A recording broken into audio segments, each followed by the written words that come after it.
we have to get up at 3:30 in the morning because I'm working on a project, writing project, so I go out and walk through the house. Yeah, we'll be covered in that. It's still there at 3:30. Spirit will soon be parked overnight. Yep.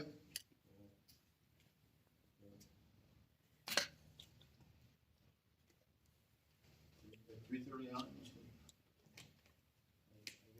5:45 every morning for work. Chatting with Katie here, I'm probably going to be. I went through that, that's why I feel for you. Filing a complaint with the Fairmont Health Department. I don't think it's this though, it's just We personal. turned our backyard into a farm, and then I now have a rat infestation in the last Feel for you. 6 hours. I've trapped 5 rats. It's tough. It is, but That's the rental they house? keep moving. No. You have to. I saw a post The and rental it said, people across the street from me. keep are going, old. there's They someone in keep heaven that who doesn't want you to give up. in and I'm Well, there was one on that side of you that. Well, the moment I heard, I put him in my prayers. First word in the middle of that front lawn. Oh, they She's had that very, rented yeah, out she's at the fully time. dependent, she And then can't, it came back. Your she mom? can't do anything. Yeah, she's been here. Oh my God, I said it for your dad. I talked with the guy, No, and it's my mom. All right, I'm sorry, I thought, But That's it's, she's his got, problem, they because, gave her you know, 12 weeks to two live on days March ago, 11th, my sister-in-law was doing maximum garden of work. 6 months. She lifted a So- board right Right, on not- the fence line, you know. It was hard, I told Jack that it was really hard for me to leave her early, because her Well, oxygen was at 90. you don't have to tell me, we took shifts. I had the night shift, my brother had the afternoon, and my My sister had the morning. Yeah. He was like, she's okay, I'm like, An adult, keep and, her oxygen on her and don't you take it off of her. you know, there's So no I'm like- traps up there. They're And I real can't have smart, the man. camera They move on, around, because I have a camera on her, and I can't. But I went to because see I'm them, so so like, look, just Well, turn that's the me technology, you have to keep, I didn't have that. Oh, yes. Is that the agenda up there? What's their agenda, it's, you didn't have it, it's posted, it's in the, you have fancy photos? It's in the notice section. Do you want one? Anybody, please? Usually we print them out. I'm trying to be nice about it. Back to You gotta do this together or I'm. Minutes are I'm coming not up. sure. Financial part is in there too, if you want. Yeah, you want your house invested. And then, and then you're gonna have a problem. Thank you. I don't want our feelings with you, but this is how it's gonna be. Cause you know those things, those critters have 6 litters a year, Wow. every 2 months they have a litter. 10 to 12 at a time. That's a lot of rats. Yeah, it's almost like Congress.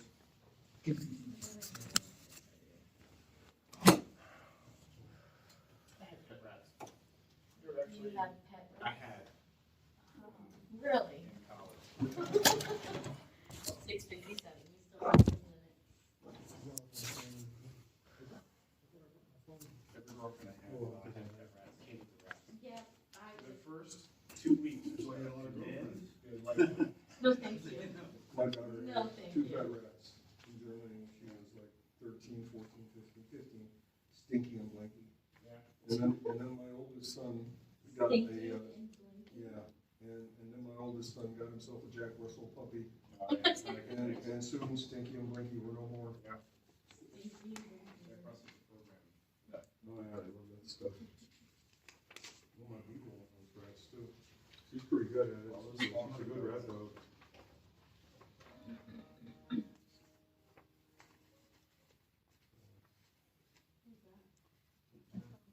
Oh.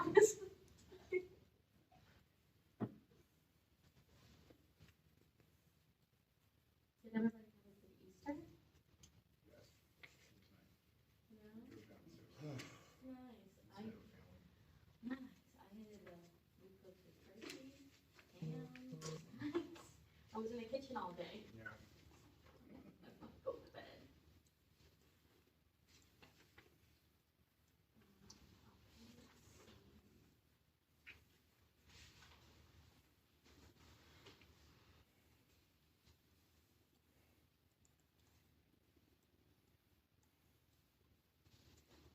I don't have room for my other monitor. I'm just gonna have to go old school and right. Right. It's been a long time since I did old school.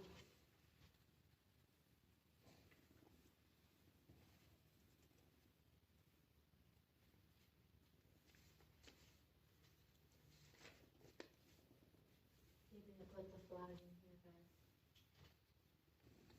We can still say the pledge allegiance.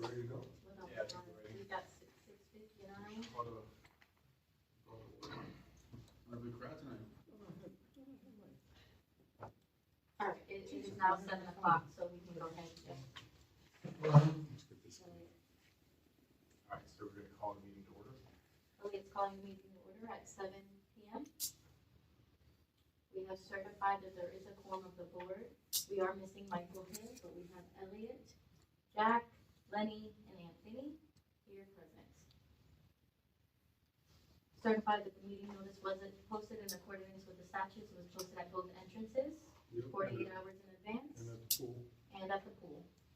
And we can now say the pledge of allegiance.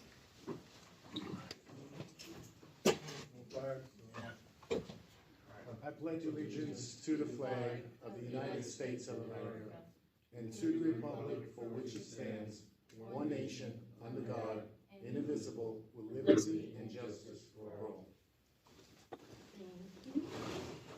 Okay, your next is approval of the previous meeting minutes. I didn't see anything that outstanding. I do have one comment. When I read through on this section where I gave my report, said Jack suggested landscape contracts should include companies with the capability to handle tree removal and trimming. He also mentioned a budget of $9,000 for this purpose. I don't think I did that. No. I think it was Lenny who made that comment about the budget, but I'm not sure. But I'm pretty sure I didn't say anything about $9,000. When I was talking about repairing stuff and the issue of reserves for repairing stuff came up, I was talking about the basketball courts and the football, Okay, and the tennis courts. I wasn't talking about tree trimming. okay, so, So that I think is out of place. okay, so I can just remove that. I don't object to removing it. Gentlemen, Yeah, I mean, there is a $9,000 budget for tree trimming, and I might have said it, but then, it's not. It's not. yeah. So just also mention the budget, cross out that line. Yeah. Gotcha. Okay. I can do that.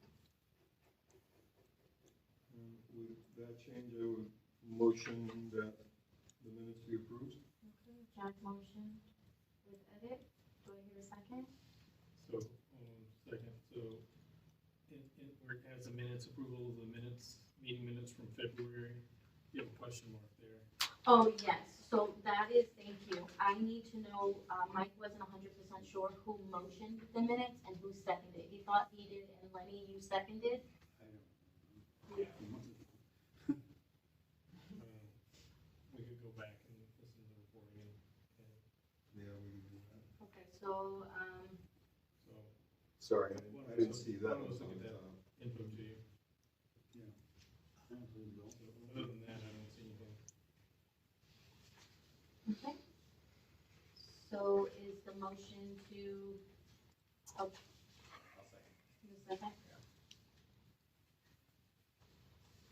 Okay, all in favor? Motion carried.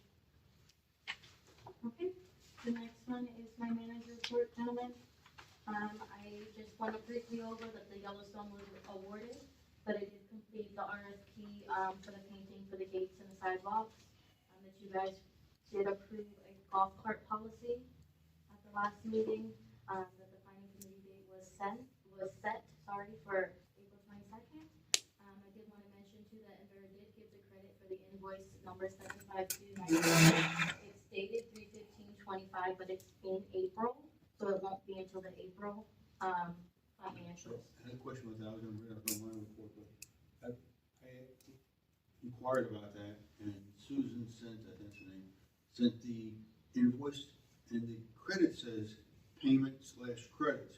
So I want a validation, does that include a payment, or is that just the credit? So, yeah, so they didn't give you a full credit. I think the full invoice, without me having it in front of me, was like 3,000.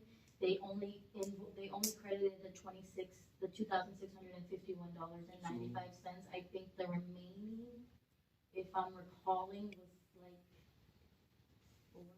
Yeah, so what that's gonna be is, they're not charging for the pool, is what my guess is. Because the pool, if we were still in the pool with them, is what would have been working while they're, well, I would like to know exactly how they came up with $2,651.95. So we can add to the email that Mike has already got going with, I think the name is, maybe? So the and she couple- hasn't I have responded. a couple of questions. Is that actually a credit or is that for the payment? Because the line says payment/credit. Yeah, so it's both. So what they So- did is they invoiced us and they put the full amount and then deducted a credit of the 2,600 and then left you with a balance to pay. Yeah, it was like So invoice, it's both, credit, and then the remaining payment balance. and the credit. It's a Okay, little, so how much is the actual credit? the 26, Well, because that line says payment credit, it's just, that's the actual so it's credit. just credit. So if that, so the question is then, how long was it off for? Because they're giving us part of 1 month, was it off longer than a month? They haven't I responded. think there's multiple services that are bundled in, so what they're gonna do is they're gonna, take off the gate, right? And that's gonna be the most expensive aspect. And then what they're gonna do is any other service that they couldn't have performed, would have been taken off. And that's why I think that what we're seeing is probably gonna be like a pool monitoring or something like that. So it's a separate system from the gate itself. And then the back gate is a passive system, so they're gonna have some very low fee for that, and that's gonna add up to whatever, 400 and Right, but my point is that's, okay, so they're focusing on a month. So the question was the front gate down longer than a month? right. So do they owe us credits for other months? Yeah, I get it. So me and Susan have it there. We can again continue to add the question to him and hope that she responds. But I have not seen a response from her from the multiple emails that Mike has Here's the sent. invoice. Yeah, see, and on the bottom it says payment credit. That's Yeah, why it's confusing. Payment credit supply 2651, So it and usually is then open. 971. And so, And why are they taxing us? They had to give us a credit. Why are we paying a tax on that? they should, they should put in Adjust the credit tax. for the tax. Yeah, exactly. But the thing is, we should look at how long it was down, if we've got it documented somewhere, and tell them that when we make the next payment, we're taking off what we think is appropriate, and let them fight with us. Well, it's not just for the period that it was down during this outage. The gate has been problematic for Months. way longer than just Mhm. that outage. The gate, the barrier arms have been locked up for numerous days, for hours during a day. And I have sent multiple emails to Envera with no response, asking for an action plan to bring resolution to this. They're not responding. I don't know, they're not responding to you, Kate. They're not responding to Mike himself. So, Yeah, they're not responsible, we should, I mean, to me, that's, they've broken the contract. But, and the question goes, when I just looked at the invoice, the first line, it says ISP, and I thought we were paying separate for internet, why are they billing us for ISP? well, so those Probably internet, denied. those ISP outages emails, when they come in, some of them come in with Spectrum for the emails, other ones come in, Spectrum as the ISP provider, other ones come in as, I don't know what it's called, GTT.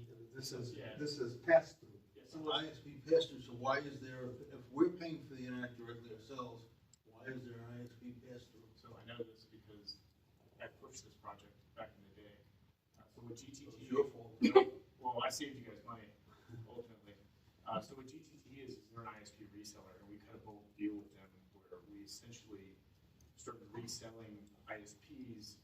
Well, we were using GTT to get ISPs for us, and in doing so, if we bundled services with them, and what I mean by that is like all of our gates. If we were able to move a significant portion of those gates over, they would give us a bulk rate. And what they're doing is they're buying lines through these ISP providers like Spectrum, getting a better discount, putting some services on top for like basically managing some of it for us. And then I'm saying us and Envera at the time. And so what we did is we looked at a bunch of old contracts that we had high bills on. Because at one point Envera paid all of the bills instead of the HOAs themselves, because Envera did a lot of the management. So we would procure the lines, give them over, get the service on top of it to you guys, and then manage the lines. But yeah, that became unwieldy when you hit 2,500 ISP accounts. But I'm confused. We're paying, what's the name of our cable company? Spectrum. I know a lot of things, that's We're paying them for service and to take care of the line. Why should you get no? Because we're only paying, I'm sorry if I may speak, Mr. Chairperson. All right, you have three lines. You have the back gate, the pool, and the front gate. The front gate we're paying in Vera. The other two we're paying separately to Spectrum. We started that project when Elliott first came on, and we just got bombarded with centuries bundles of mistakes. Okay, that answers my question, thank you. You're welcome. So, yeah, but I think we should go and calculate what we think is appropriate as a credit and just take it off the next bill. And we can send them a letter with our details and let them chase us. If we're chasing them, let's just turn it around and let them chase us. And if they say that we're guilty of non-payment, let them cancel the account, we'll find somebody else. Well, there's also, there are, I mean, when I'm looking at the email account, there's really long list of ISP outage reports over and over and over and over. So there is a record of the problem Right. of sorts. And the gate going up could literally be the ISP failing. Right. You know, it's not See, I thought it was our service, but if it's their service, the front gate, then they can't even blame us for the provider, they're managing it. So it's all on them. And if they're providing it, there's gonna be a clause in that that says if the ISP is down, then they're just not capable of providing their service. well, yeah, but it's not down every day for weeks on end. So, Let them provide proof that it was down. and they should be able to, they should have that. For me to do any of that, or Susan, I should say, not me, because Susan would do that, she's gonna need that in writing, that you want her to pay only that portion of the bill. So, let me interrupt you just a second, Bill. I mean, to tag on to what you're saying now, Rick. Okay, sure, if they can't provide the service because the internet is out, and that's their out, that's fine. But on the flip side of that, we're doing without a service that we should be getting a credit for, right? So when they're not able, and if it was just like once occasionally, I mean, So okay. the answer would be from Vera, where you can always install a secondary ISP line for redundancy with a different carrier. And that is, if you guys want the gate to be up, that is my recommendation to do, honestly. Yeah. Because that is what I would always fight with people about, is this exact thing. Well, you only have a single ISP line. Spectrum goes out. Our neighborhood goes out with Spectrum. Guess what? The gate's gonna be impacted in the same way. Yeah. You know? It's interesting Yeah, but- how my home internet is working when the gate is out. Well, that was I was about to say, the gates go down, but I don't have a problem. Yeah, but that might be needing to get Spectrum out to look at the buried lines, the grounding of the grid. It could be a number of things. It could be Emera's equipment itself dying. But when we get It's those an investigation. ISP outage emails that say that the provider is GTT, the email says that Spectrum is working on the issue. Correct. It's not like the ones when we get the Spectrum is the provider, and it says you should be contacting the ISP provider. Yeah. Right? So, We would need to look at which ones we're getting. So if GTT is only managing one of them, for instance, we might be getting that one for that one, and then the other one's different. We have to look. But. Yeah. we have to do something. I was gonna say that, I mean. So because we're paying for a service. Yeah, but Whether we have the service or we don't have the service. you know, we've been Paying having, for it. we've been having this conversation now ongoing, for like 4 or 5 months. It's time to take the bull by the horns and start looking for a better solution. I think they need to come up with a plan to fix the problem if they can guarantee a better service, okay? But the fact is, they're not giving the service, and we should have set up some kind of plan months ago with them to, hey, get your act together, this is how many days you have to do it, how many times, say 60 days to get results, and if not, we're gonna seek termination for cause. But we have, we keep kicking this can down the No, I road. agree, but to me, I think the worst part is that being unresponsive to you, I wish it was. Yeah. at least communicate with you. I don't know that there's. So that's what I'm saying, if We- they're not we gonna, need to reach out to. So what I think could do, we need to Jeff- have- We need to have a sit-down meeting with them, right? And we need to say, we need an action plan from you to address this list of issues that we have. The best way to do that or to trigger that is to send them a notice of non-contract. Well, if we're gonna threaten that though, right? If we're gonna threaten that, we need to have Plan B. Can you, Plan B is, essentially, you can run with your access controller and stuff. Plan B would be, you do something like, just leaving the gates open until you find another provider. I mean, that's really the plan. Well, no, we should have something lined up that we're ready to go with. We should be pricing around and getting information. Yeah. Well, we should have started doing this like 3 months ago. Yeah, Can I but we're here, so let's start now. Let's, if I reach So- out, months back, we had something at Access and we met a VP of the engineering, I think, or the structure. I think I'm gonna try to reach out to him and see where I can get, his name is Louis. Yeah. Oh, I can't remember his last name for the life of me. Vice President of Service. Thank you. And maybe if I bark up his tree, we can get a response. So if we send a notice of the contract not being non-conformance, basically, for the contract, what it triggers on their side is, A, they won the contract, right? What they're gonna do is they're gonna start a communication process at that point, and if they're still doing the retention process, you'll go onto a list of accounts that have sent a notice of non-conformance, and they will start actively working that. And that was the thing I was talking to you about the other day, of how they retain accounts. They'll let this happen exactly what's happening now. You send that letter, Johnny on the spot, the next month. document it. Yeah. And so the important thing is to document like you've been doing, and that's one of the reasons I've been sending you this email, like this morning when I got in Yeah. from work. Yeah, I think we've all been doing that. Yeah. And meanwhile, start actively exploring alternatives. Yeah, so we can come have a presentation done. And the thing though to remember is this contract is until 26. And unless we can truly get out of it, which we can, it's just gonna take some looking and really monitoring like we're doing. You know, that's gonna be a big install cost as well. I think when we were talking, you were explaining to me how it worked last month, you also pointed out that there really is no gate security system that's 100% effective. Yeah, It's basically more for appearances and deterrence Correct. than to, and some semblance of access control Correct. than it is in terms of, actually stopping It's not, illegal activity from entering the community. the gate is not a security system. The gate is a deterrent. Well, yeah, we all have this. A lot of Okay, neighbors keep that have down. pulling up when they see me outside watering the lawn, and they say, hey, the gate's not working, the gate's not working, the gate's not working. I get people's desires to have gates.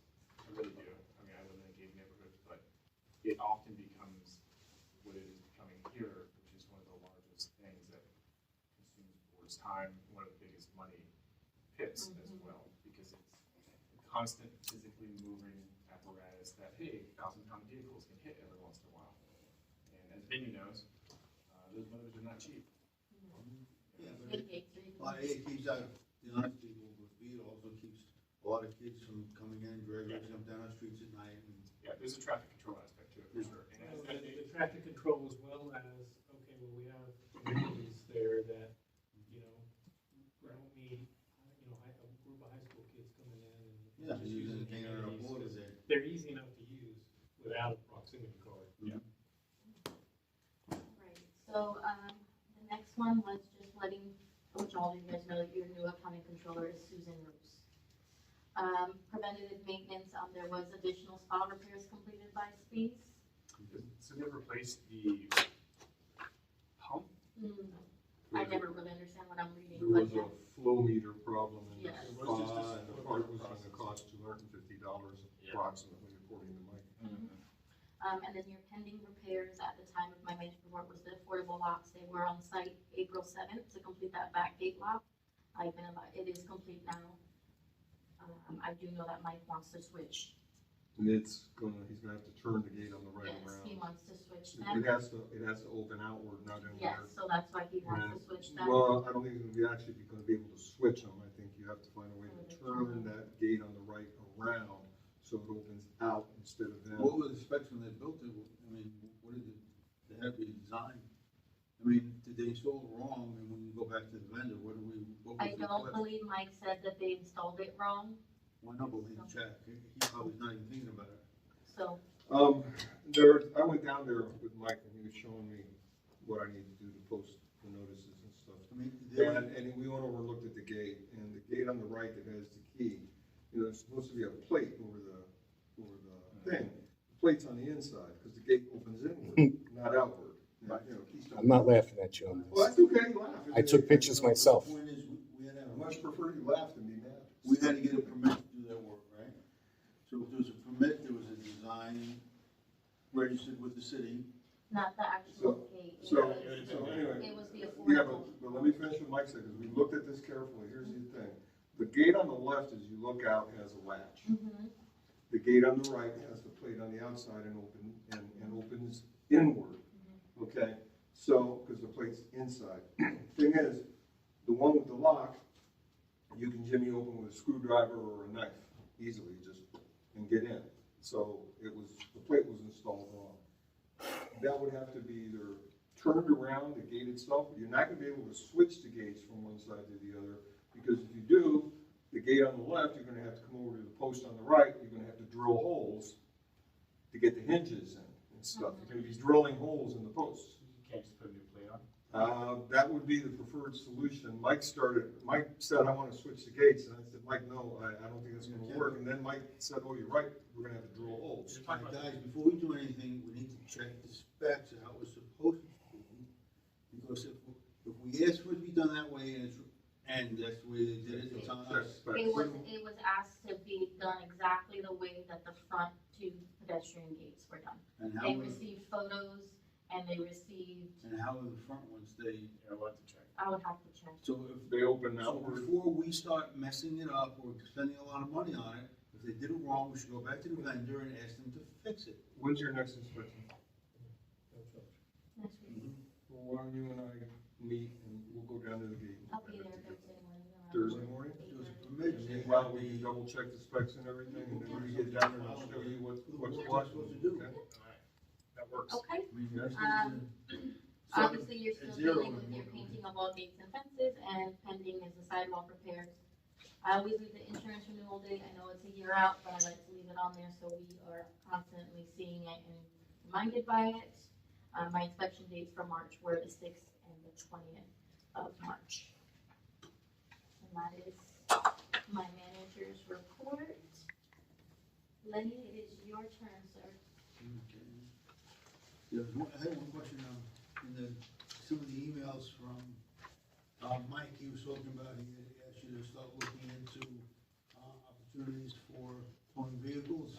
We have it. It's in the meeting packet at the very last. So it's two on pages. an agenda, okay. Yes, sir.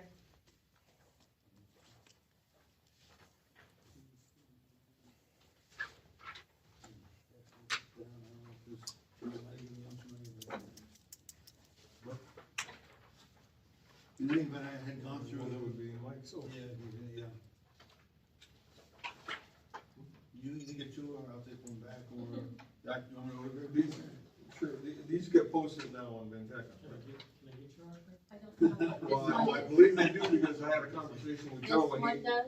well, I don't- something is, well, Yes, okay. this The is- financials, so. Okay, that one Yes. is. This is mine, but this one is Yeah, I left. like looking at trends, because things pop out, Yeah, and when you see it. So it's a full, Okay. And I, cause I look at everything, I look at the year-to-date. Owners have access to it now, they can Yes. see that, that's important. They have access to the numbers. I don't know that they get this exact one, but I'm pretty sure that they get. I know They that they get, get this. they do see the statement, Correct. which is this, which is basically the same thing as this. He just has his broken up with all of the trending. It's a different format. And so anyway, I read, That's the word. for the first several months, going through December, the accounts from the order were where we were with Century. With January first forward, I reorganized everything to be in sync with the chart of accounts and the order of, access. Okay, so the first page is the assets and liabilities, and you can see that totals match what you're doing and whatnot, and the front page is just the balance sheet. And and one of the things that when things aren't right, I do complain a lot, and I point out the things that aren't right. And so there were a couple things, and I sent an email, but I do want to give credit to Susan also, that probably the financials are the cleanest this month I've seen in a long time, so I do appreciate that. And when I did have questions, she was very responsive, and I appreciate that too. So going on to the second page, we get to the actual P&L part, income and expenses and whatnot. So first question I had, I didn't put in there is that, GL 44055, gate access cards, it shows we have, it's under income, $406. So is that an accumulation over time, or I can't believe we would have sold $400 worth of gate access cards in 1 month. It seems a bit unusual. But, if you look back in September, there was $488 in September of last year, $278 the month before. But, so a question of, is that, do they buy them, is that an expense, or is that an? It's probably I don't wanna speak out of turn since I don't have it in front of me, but, let me see here. Because it was 278. It's gotta be maybe a purchase of new cards. Yeah, but that wouldn't be an income. Is it in income? Yes, Yeah. it's an income, that's why I'm questioning it. And so I don't think you have room. Did you give that to Susan? No, I'll get it to her in the morning Yeah. and we'll look for it. So the And so four, I was hoping to see something in the invoices, which I didn't. And, maybe I missed it, I don't know. But if we can find out what that is and why, if it's in the right place, and get us a little history on that, that would be appreciated. yes, I will get with her in the morning. Going down, what I didn't receive this month with the package was the invoices, but then Susan sent them to me the next day. But when I went through them, there was one I didn't see. Under amenity pool, 52020 clubhouse maintenance, $325. And in GL, it says it was work performed by Access, but there's no invoice giving us detail of what the 325 was comprised I of. saw that, you sent that to Susan, right? Yes, I did send Okay, it so to she Susan. says she's working on the remaining questions, so she should get back to you, if not Yeah. tomorrow, first thing Monday. Because, I mean, I'd like to know, is that materials, is that labor, how much we can charge an hour, how many hours, what was actually done? Okay. And just to know if it was an appropriate charge, I mean, we should be looking at that. And then you guys mentioned it already, but I highlighted the 722, it's a little further down, pool equipment repair, and it was the work that you guys referenced. And so you were saying $200, $300, we actually paid $722.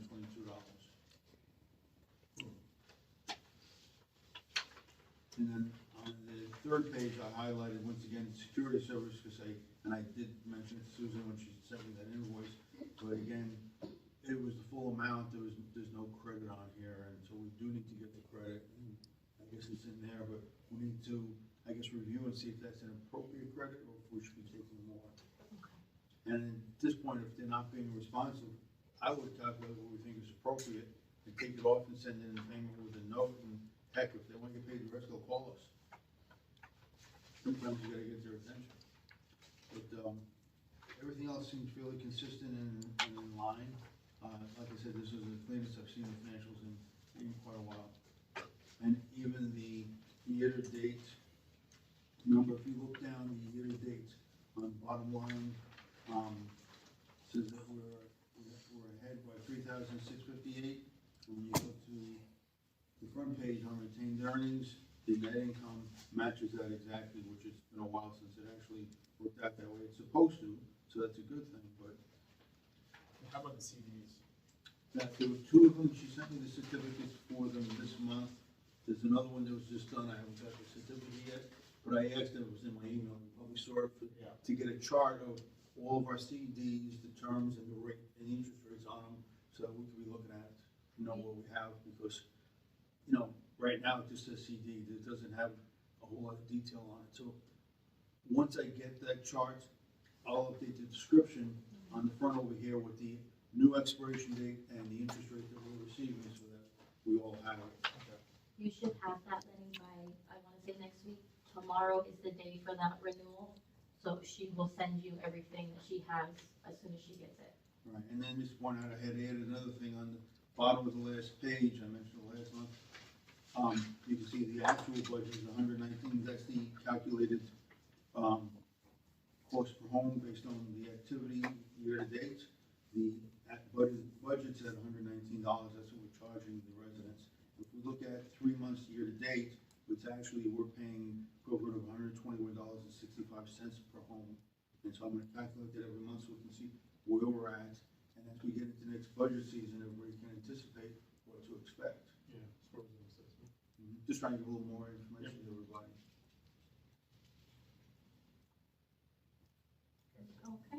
there any questions? I'll try to answer them. Any other questions? Alrighty. Anthony, you're up next. The only thing I was gonna mention, we've already talked about, was that I reached out to Vero, multiple times with no responses, so. I think we've already beaten that dead horse. Okay. And Lenny already went. Jack.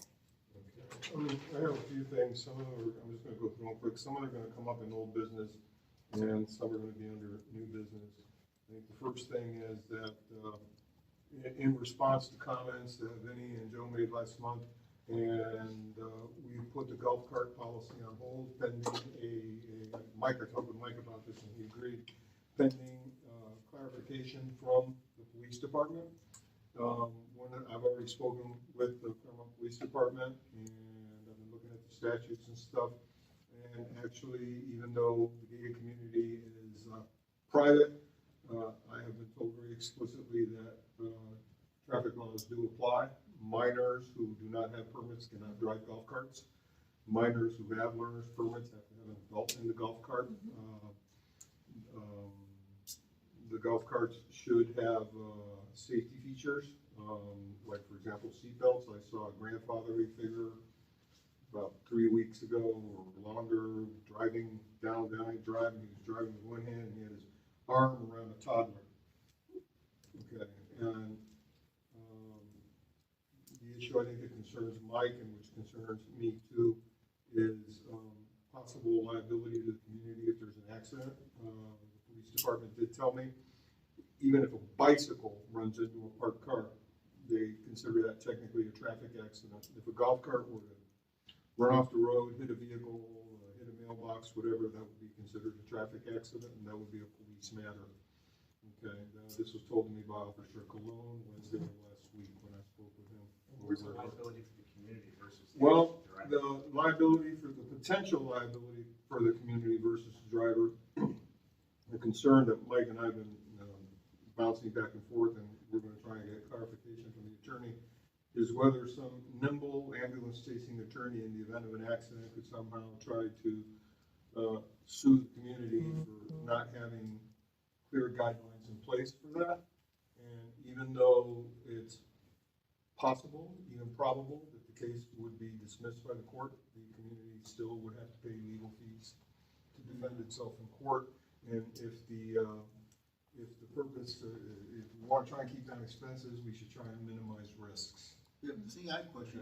Also, but Cologne also told me that in Claremont, since about a month or two ago, north of 50 and west of 27, there's different rules now in place for golf carts, but in the area where we live, outside the community, even sidewalks are considered public roads. So when you have a golf cart exiting the community and driving up the sidewalk to Imagine School, that golf cart is legally on a public road, even if it's on the sidewalk. That was stressed to me by the police department. Now, the police department is not enforcing that, okay? Because I pointed out to him, hey, I see golf carts going up and down all the time there. But it is legal, okay? He also said it is highly recommended that golf carts do have certain features like seat belts for children, blinkers or red lights or reflection on the back, stuff like that for safety reasons. But this is something that hopefully by the next meeting we'll have more clarification and we'll be able to make the necessary refinements or tweaks to get something proper in place. That was the first thing. Can I comment on that before you go on? Yeah, absolutely. Yeah, so the first thing you said was that the officer said that even though it's inside a gated community, the law is still, they have to abide by them. There's actually a statute that says And that. will Right. they, And so, well, my question is this, if they have to abide by this laws and there's a statute for it, why do we need a policy? Anything we write would be overwritten by that statute and policy, shouldn't we just point to that? that's a good point. Well, that's technically how I've done it in the past, is it is done by the traffic law. So I've never technically had a golf cart policy. What I've had is a rule and regulation added and amended, that states golf carts are to follow the traffic laws of Lake County. Right. And that way it reverts to that. And if that's the case, we can save a little bit of face by saying that we've been advised that the, whatever is the laws that pertain to everybody for moving vehicles pertain inside our community also.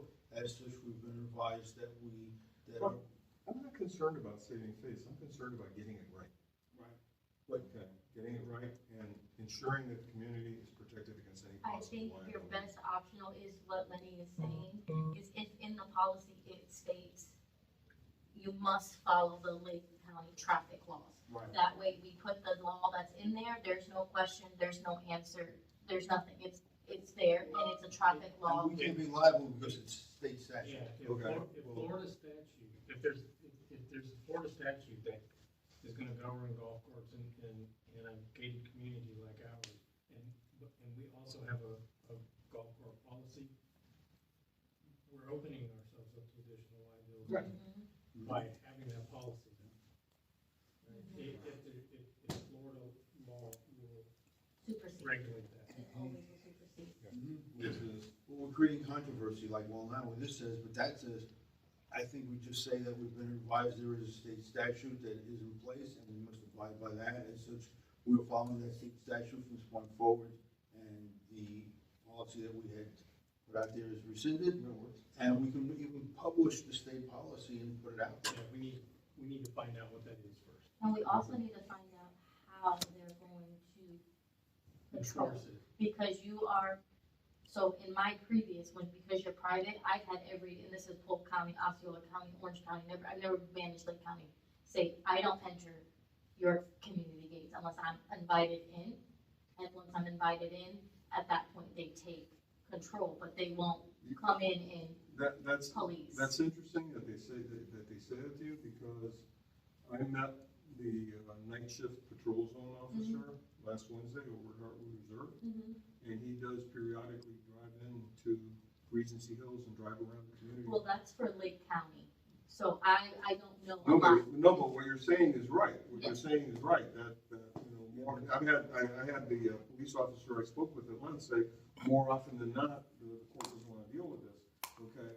But at the same time, when he introduced the patrol zone officer to the people out in the group, it was, I said, you know, sometimes I see you guys come in.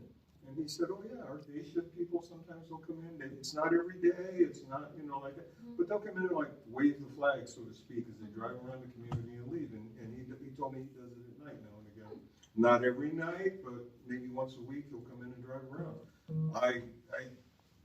You know, we can confirm that because we're gonna be meeting the Claremont PD in midday, so. It's getting to the department policy, there's nothing that stops the But cops from. the issue coming in is and control. that there's a difference between coming in and driving around, they make a presence, maybe keep the honest people honest. But if they're not doing anything, of course, with the drive-through, they're not doing any enforcement.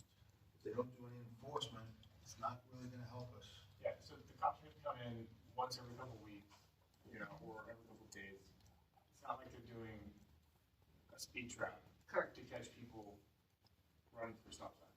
No, I know that, it's just, like So I that's said, he's showing the flag. We just need to know how they plan to enforce this. If one of us calls and says, we have a golf cart that's Which, being erratic, how are they going to enforce it? which we will have a clarification for Perfect. by the next meeting. Awesome. Now, the thing is, if we call them, you can call Claremont and tell them you wanna go through the police officer for 3 hours and they're gonna charge you whatever it is, $150, whatever it is, with a car and everything. Can we give them authority to issue citations and enforce laws while they're on our dime in our community for that period of time?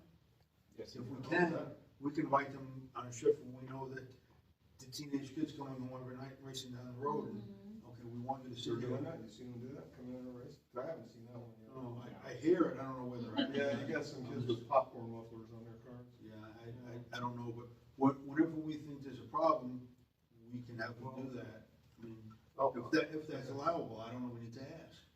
So we'll have clarification next month. Yeah, there will be next month, because the next thing we'll be talking about in new business is, we're gonna have a meeting on the 15th of May.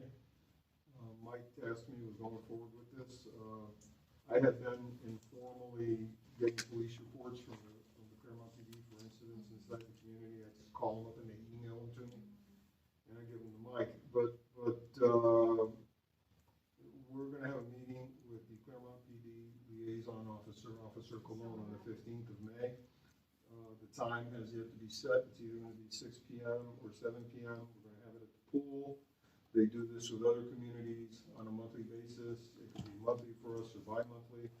He comes in, he brings the list of calls received by the police department from inside each community. In our case, it would be Regency. Anything that has to do with domestic stuff and stuff like that, they don't talk about because it's private. But if it's something related to a criminal, a felony kind of thing, he does give information on that. He obviously doesn't give names. He also gives information on things that are happening in the area. 2 Fridays ago, the night patrol officer, for example, or not last Wednesday, 2 Fridays ago, there was a truck broken down on the dogleg that goes left at the end of our Old Marsh.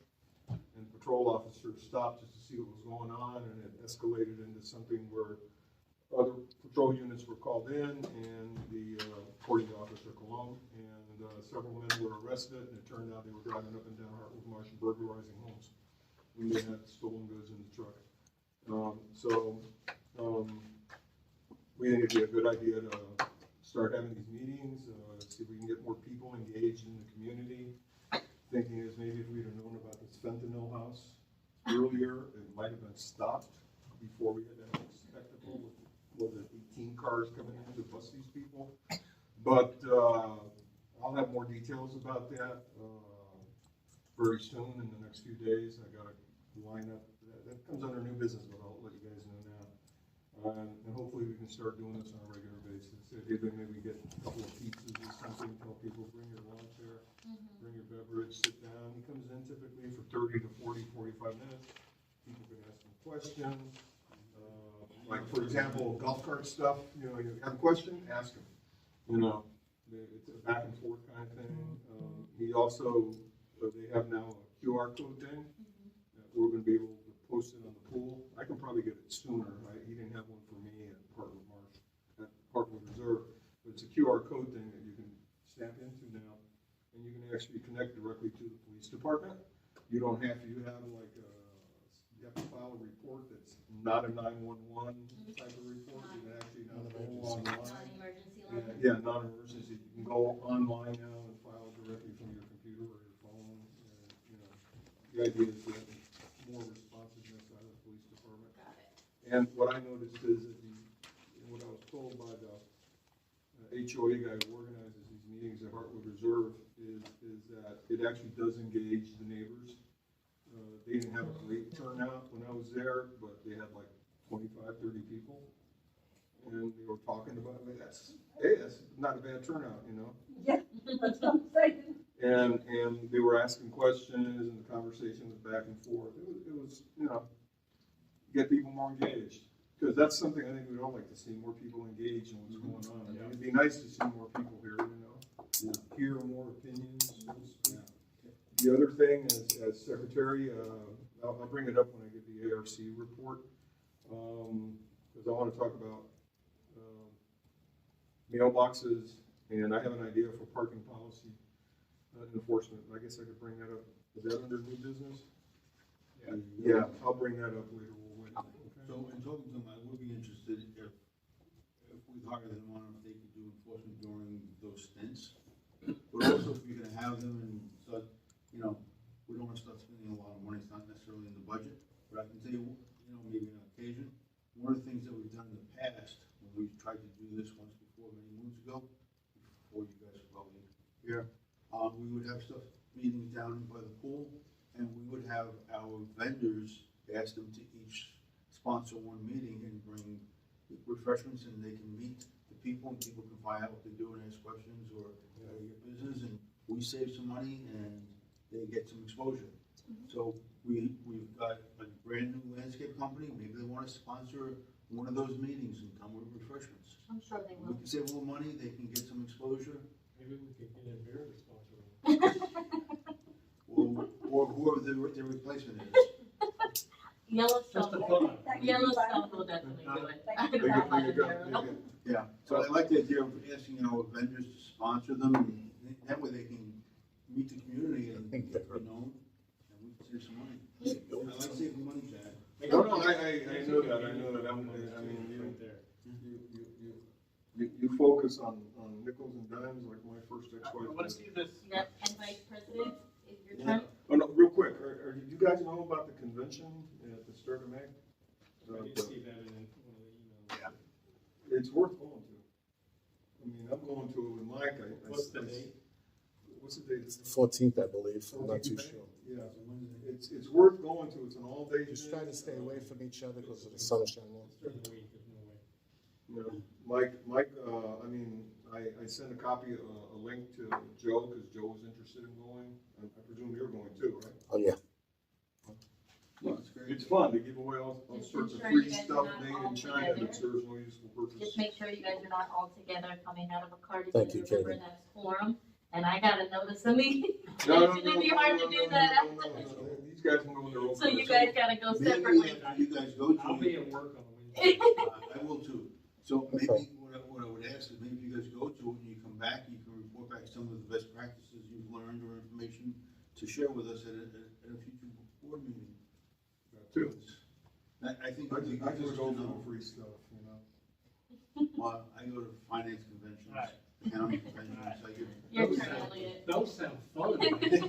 Well, they actually really are, but it's not, What you got for you have me? to appreciate that kind of stuff, you know? You brought up just kidding.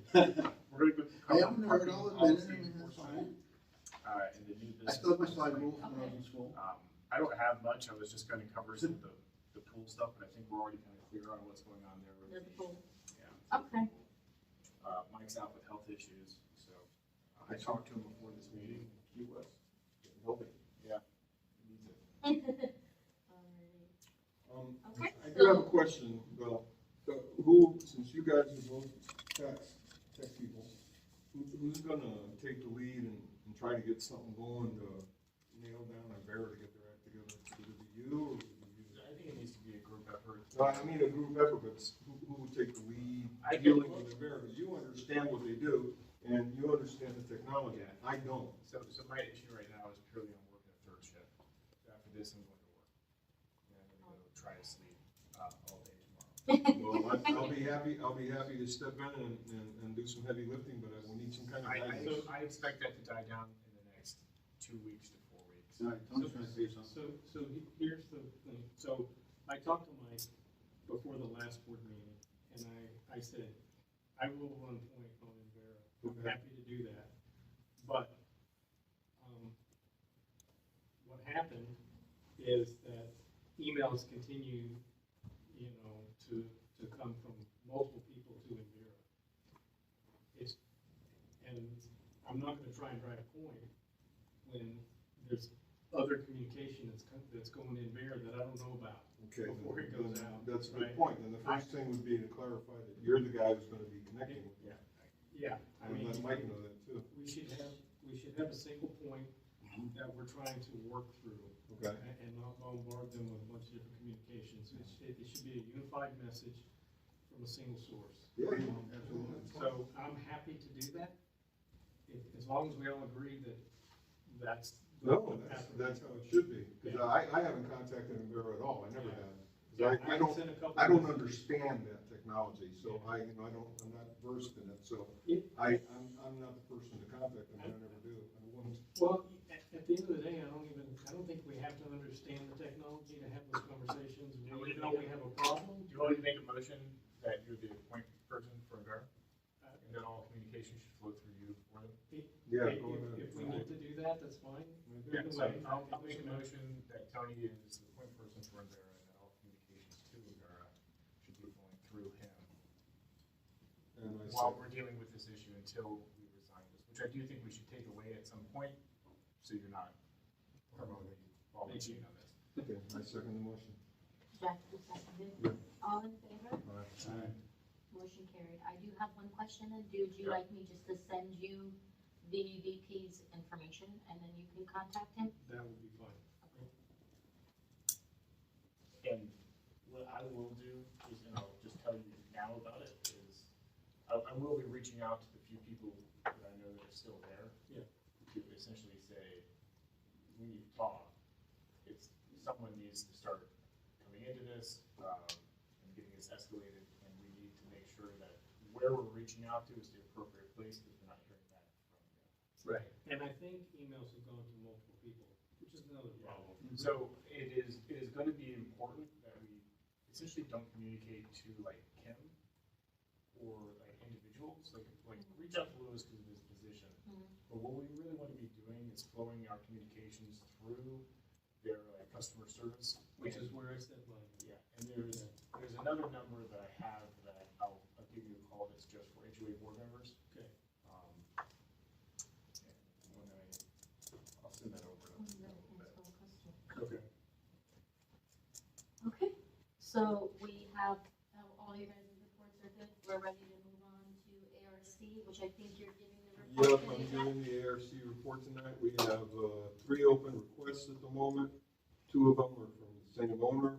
One of those 2 requests is going to be denied because the owner in question, who shall remain unnamed, wants to plant areca palms 4 feet from the sidewalk.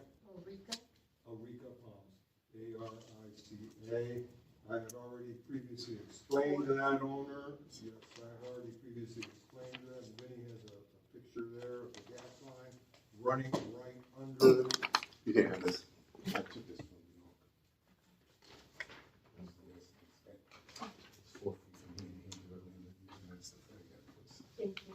Yeah, I mean, it was, Joe already replied. A vote hasn't been taken yet, but it's going to be denied. Joe already replied to him that, no, hey, you can't do this in an email, even though we haven't actually formally denied it yet. Okay. And that person reached out to me, and I reiterated to the individual, and he said, well, you know, across the street, they put some plants in here. Well, across the street, they checked all the utility lines, and where the plants were put in around, the bushes put in around that piece of equipment, there are no utilities. They did crack an irrigation line, but that's not a utility.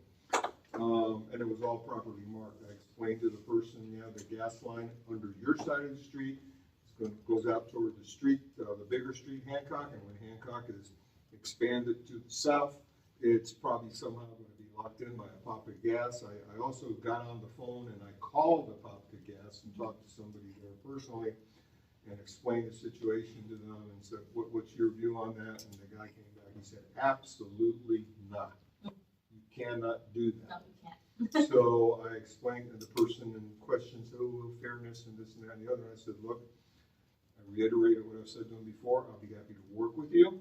I said, but we also have researched the areca palms, and these things grow over 40 to 50 years. They can get to be 20, 30 feet tall, and they can have root balls coming out of the ground that are this high and as wide as this table. So if he puts something 4 feet from the sidewalk, we're going to have a root ball growing over the sidewalk.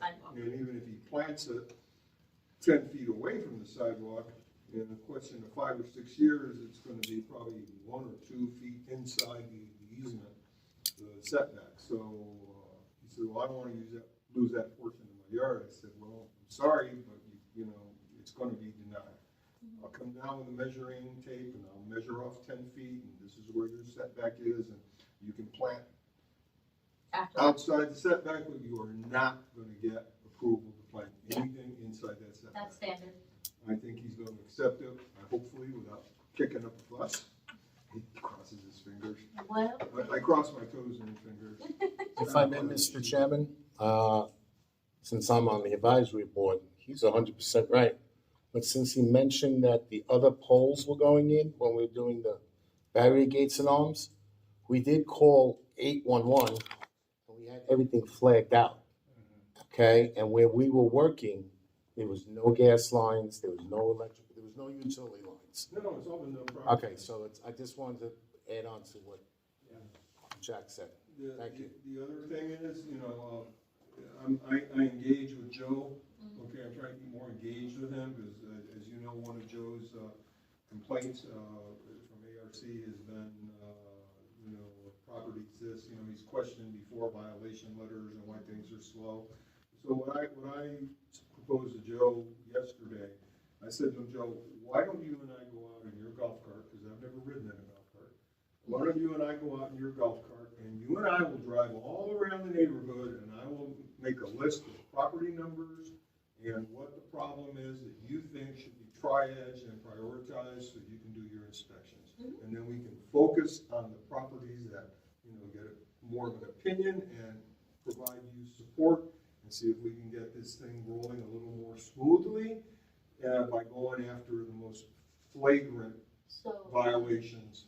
what I did tell Mike on my last inspection is once Yellowstone takes off, my plan is to partnership with Yellowstone to provide information on caring for your lawns, caring for your plants. So before we start hitting violations, the owners have a guide to how to maintain their areas. And that way they are aware, hey, listen, we're coming in drought, there's no water, you're gonna have to get out That's the there. whole point of doing this with Joe too, because I've seen it when I walk around the neighborhood. I mean, I have the problem in my yard. I have brown patches in my yard, so, I've got a problem with, we pay a lot of money for the irrigation wastewater, like 4 times more than the regular drinking water. And every summer, you get brown patches and you can't water it as much as you like, because if you go past a certain time limit for each zone, then the city of Claremont gets on you, threatens you with fines and whatnot. So you see people out there with their garden hose watering, okay? It's a maintenance problem, okay? But we have to distinguish between legitimate maintenance problems and legitimate efforts to improve it, and that portion of homeowners who have lawns that haven't seen a drop of water like in a year. Yes. And that's what Joe brought up, and I said, okay, let's go out together and let's make a list of these properties, and we'll give them to Katie, and Katie can focus on these properties, and we can get the thing going. Okay, and get it going more efficiently that way, which I think would help in terms of the whole thing that winds up in the fines committee. No, Vinny? It would help. You're on the button. Right on the button. So that is all I have Sounds for like a ARC. plan. That's all I have for ARC. So just to follow on to that, when you go out and do your inspections, we need to make sure that we are capturing photos and we're giving, when the letters go out, we're sending good descriptions of what the problem is. Because, in some of the violation stuff that I've looked at, the description of the violation is vague. It's too vague for a homeowner to really kind of know, okay, where to focus. So. That's why I wanna partner with Yellowstone to get the proper wording so that I'm not saying anything that's outside boundary lines. So that's my goal, is with Michael to sit down with him and say, hey, let's talk and come up with guidelines here and correct terminology and correct, responses to say, hey, this is what needs to get done, to pinpoint things and make it more clear. I think that one of the things that the letters should have, or should be, and I like this for other things, it should be actionable, essentially. So I try to keep that in mind when I for other things. But the letters should tell the owner what is actionable, and it should be clearly actionable. Meaning, all right, my lawn. This is the issue with my lawn. This area, this patch. I know that clearly what's going on, right? Right. Yeah. That's More detail. yeah, just detailed. I'll be taking pictures when I go out with Joe too. So, That sounds good. and attaching them to the, and I might send you, well, Send one. depending on how the pictures work, I might send them to you in individual emails. If not, you can text them to me. That too, If the it's property easier. address. Yes, Okay, with the property that'll work. address, you can text them, That'll because I do the violations from my phone, Okay, so it'll be easier to have them on my phone. perfect. We're on the finding. Yes. Yes, hi, everybody. I hope everyone had a good week, good Easter. On April 22nd, 7 o'clock, we had our fine committee meeting regarding the account number RHC 83599. All right, we had all 3 of us were there, myself, Susan Cordova, and Joseph Gallagher. All right, so we did have a quorum. All right, we certified that the meeting was announced at both exits of the community. It was put up, and it was also an email blast. All right, I do want to thank you, Katie, for taking care of that. because at a fine committee, all homeowners are welcome. All right, they are welcome to attend. All right, that I found out from the lawyer 3 years ago. Okay, this fine was for $100, and the concern was about the grass being over 6 inches. Now, before you guys were just talking about the specific, Katie did take pictures, and every picture she took on every fine letter was different, which is the right way to do it. Most people just put the same picture over and over. All right, but there was a concern by the chairperson, Joseph Gallagher, that the violation was not properly reflected in the accompanying pictures. So if you look at the pictures, the grass really wasn't 6 inches. There was more weeds there. So since we do have, Jack, you guys agreed for the architecture review board, there's one for high grass and there's one for weeds. All right, that gentleman would have got hit with if it was set for weeds. All right, Susan was concerned there was a new homeowner. I mean, I go by the rules, black and white. There's no gray with me, as you all know that. All right, I dismissed it for the simple fact that Florida House Bill 1203, which we quote regarding Florida statute 723.5 Section E, and if a violation has been cured before the hearing in manner specific, in writing notice in paragraph B or D, so-and-so, a fine suspension may not be imposed. I went there 3 days prior to the fining meeting. I put 2 pictures for my own self for proof. The lawn was cut. We had no choice to dismiss the fine. So the fine was denied and dismissed. So that's the end of the report. But there was some concerns about the multiple amount of letters that were sent. But I'm sure you guys will get to the end of that. All right, because technically the fine committee was created, and Lenny, you were on the board then, was created in 2021. Okay, and the policy was 1 letter, which is the friendly letter. Second letter is the final notice, and the third letter was going to the homeowner, saying that you're going in front of the fine committee. Okay, in this case, 10 letters were sent out. Okay, 5 of them, the 5 letters were sent out, actually 10, but 5 were the same. So 1 went out to the homeowner, and 1 went out to the resident, and 1 went out to the bank. So that was a total amount of 10 letters that went out. That's the only concern that the chairperson had, because we want to know why so many letters went out when it was just technically, the first letter went out, if I'm not mistaken, on January 2nd, okay? So once again, they're right on the money access. On January 16th, the first notice went out. On February 6th, the second notice went out, okay? And then on March 6th, the legal action pending letter went out. And then in April 8th, the notice of hearing went out. So technically, 4 of these letters should have never went out, right? I'm sorry, Katie. No, it's okay. So you have to remember there was the interim where I didn't have a hearing meeting date. And so I can't just leave a violation sit there. You have up to 30 days. That's what Florida statute states. I know. So. I know, we're both camps, so we know this. So in looking at this, you have 2 letters because the homeowner has 2 mailing addresses. They have the resident address and their actual address in 247 Villista. The violation actually, it is under the landscaping law maintenance. That's where the architectural guidelines is. But it states to please attend the maintenance by your lawn by treating and removing weeds and repairing the.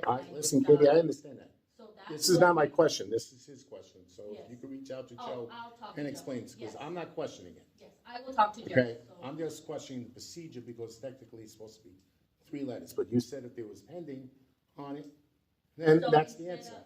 instead of just letting it sit there, I was trying to give the owner time to continue to do it while I was waiting for Listen, the architectural. it was dismissed. I'm just saying, in the future, we're gonna give 3 letters only, correct? Yes.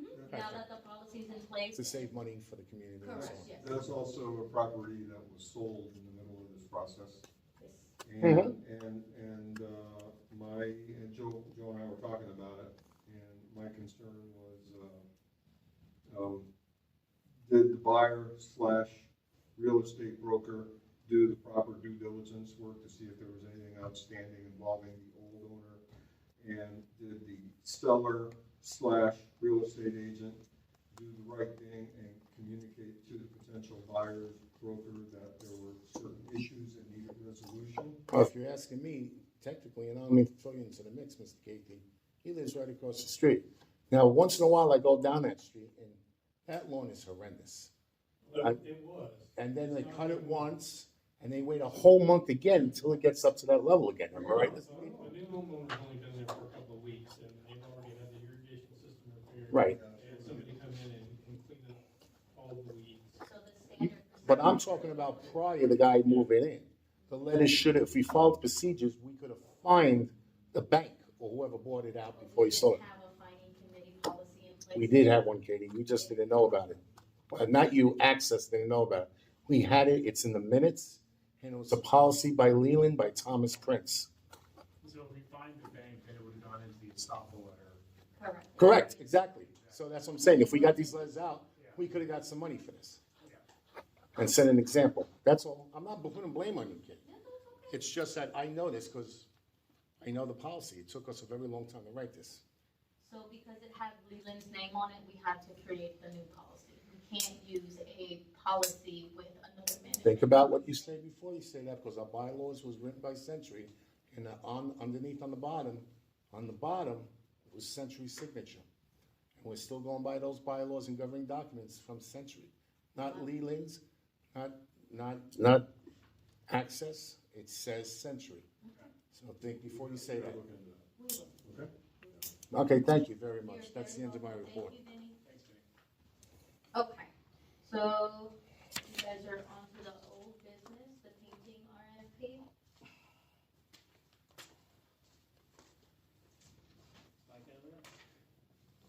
If you get,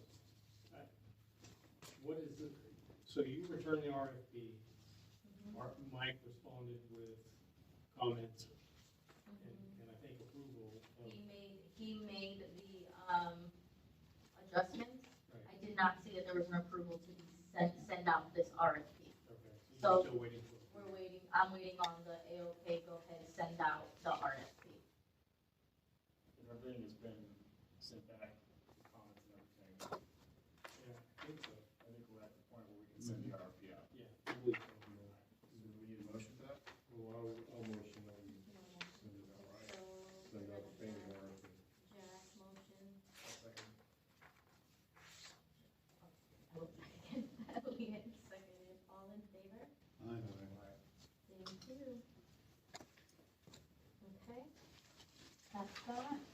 The RFP for the common grounds and sidewalk repairs. So what was the cost on that? Because that seemed like, what we're looking for a proposal on this one. Right. Yeah, so I'm gonna make a motion that we go ahead and, are we at the point where we can send that one out? So there's a bunch of going back and forth on wanting changes made to these RFPs. So before I send, I know you guys are talking about separating them, adding things, so I need what your changes are So and what you want me to do. I will get that all done and send you a finalized copy, and then you can let me I think know. the separation was not necessarily the sidewalk. I think the separation was talking about the tennis court and the basketball court. I think you're right. So the crack that's So you're at talking the about tennis three court. RFPs, is that what Right. we're talking about? Right. Yeah. And if a company wants, if a company wants to get like maybe both the tennis court and the basketball court, and they're willing to, they want to put in one proposal that, will give us a discount for awarding both. I don't know, are the courts the same? I typically don't use the basketball court and the tennis court, so I don't know. I don't think they are.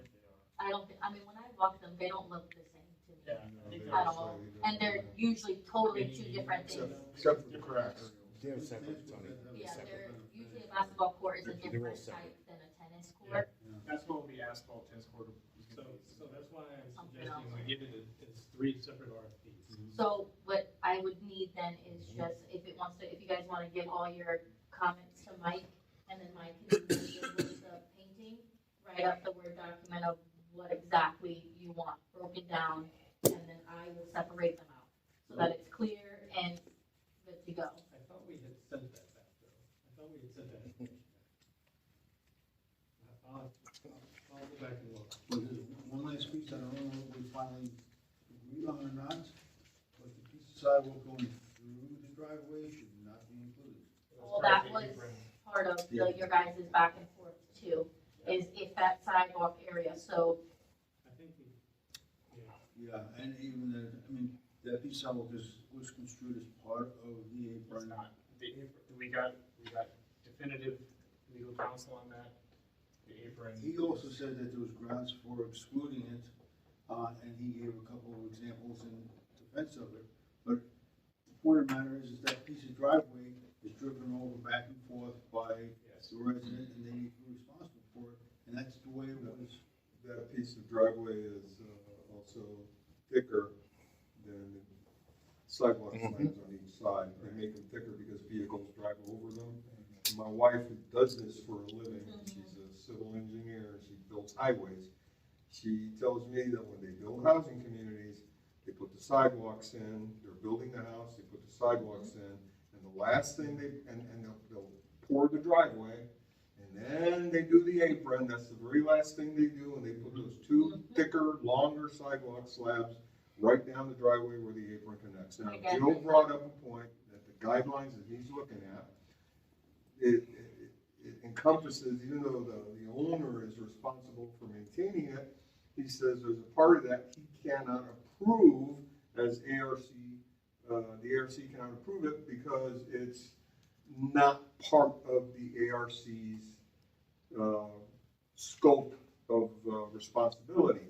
And that the only way we can do that is that we, as a board, have to vote to tell the owner, okay. I mean, I honestly, I think it's nitpicking, but Joe's point is I that think if this it's is their how it is. responsibility, then they have the authority to do it. But the point of matter, the attorney also said that if it was done different dimensions as the regular sidewalk, it would separate itself out as not part of the sidewalk and be part of the apron. Yeah, that's what he did. He So- did say that. If Okay, it's thicker, if the slabs are thicker, it's not part of so the sidewalk. he ultimately said. then is, I just need a final, this is what Yeah. needs to be done. And so- Complete from so- Mike, Yeah. and then as soon as I get that, I will edit what I have already created. So let's look at the comments, let's get our comments together, send them to Mike. So it's pretty Right. good.